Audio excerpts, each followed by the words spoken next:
મોરબી જિલ્લાની એક શાળાના વિદ્યાર્થી પાસે કાર ધોળાવવામાં આવતી હોવાનો વિડીયો સોશિયલ મીડિયામાં વાયરલ થયો હતો।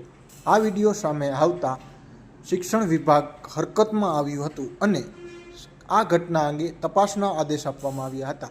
પ્રાથમિક તપાસમાં આ વિડીયો હળવદ તાલુકાના કડિયાણા ગામની માધ્યમિક શાળાનો હોવાનું સામે આવતા શિક્ષણ વિભાગ દ્વારા શાળાના આચાર્યને નોટિસ પાઠવી જવાબ આપવા માટે સૂચના આપી હતી।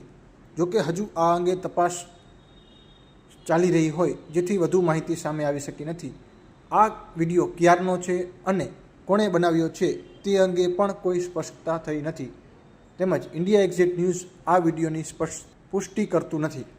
હાજી, એ પણ વિડીયો છે અમારી કચેરીને પ્રાપ્ત થયો છે અને એના અંદર જે કડિયાણાના આચાર્યની ઉલ્લેખ થયેલો છે, તો એ આચાર્યને કારણદર્શક નોટિસ પાઠવીને આગળની શિક્ષાત્મક કાર્યવાહી કરવાની કામગીરી કચેરી દ્વારા કરવામાં આવેલ છે।